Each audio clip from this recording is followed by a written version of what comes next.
Hello, D&Ders, RPGers, Game Masters, and such.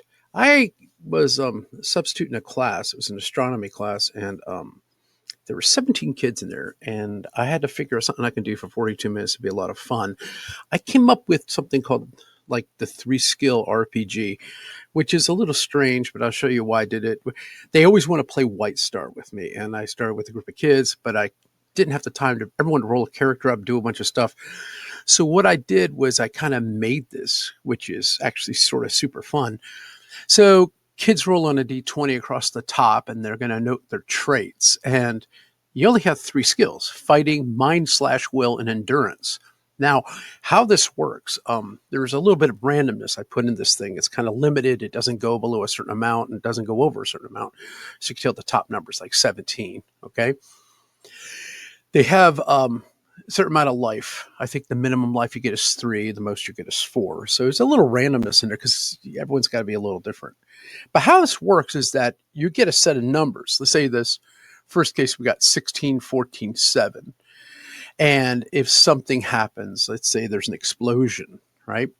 And you say, did I get hurt? And it's very, very quick if you're playing with small game people. You just roll, but you have to roll above 7. So you have a 70% chance of survival.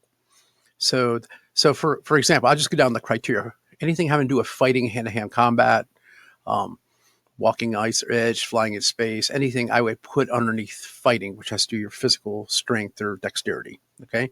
Endurance is like saving throws or anything having to do with armor class that you would normally have, right? And the last thing is if something's messing up with your mind and anything that has to do with intimidating anything if you want to do something. This makes it kind of hard. It's hard to manage like 17 kids in a room trying to play a game, but they love this for some reason. This was a lot of fun. We drew a map on the board and they have their own, everyone had their name up there moving around. There was an alien attacking a base and there were a bunch of Marines and they were fighting it off and they were way into it, which was sort of fun because it only needs one D20. I have a whole bunch of D20s. Everyone had one on their desk. If it goes off the table or their desk, it's an automatic fail.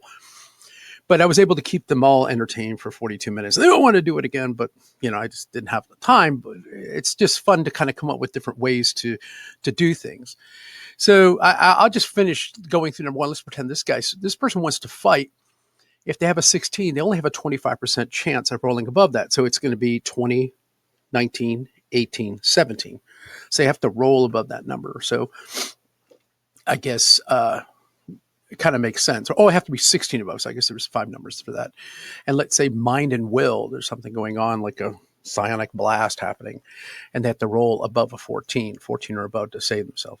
So it's just an example of something you could do if you happen to be a middle school teacher like me and you're having fun with kids and they want to play a game and you want to just do a pick 'em up game. I'll put the link down in the description.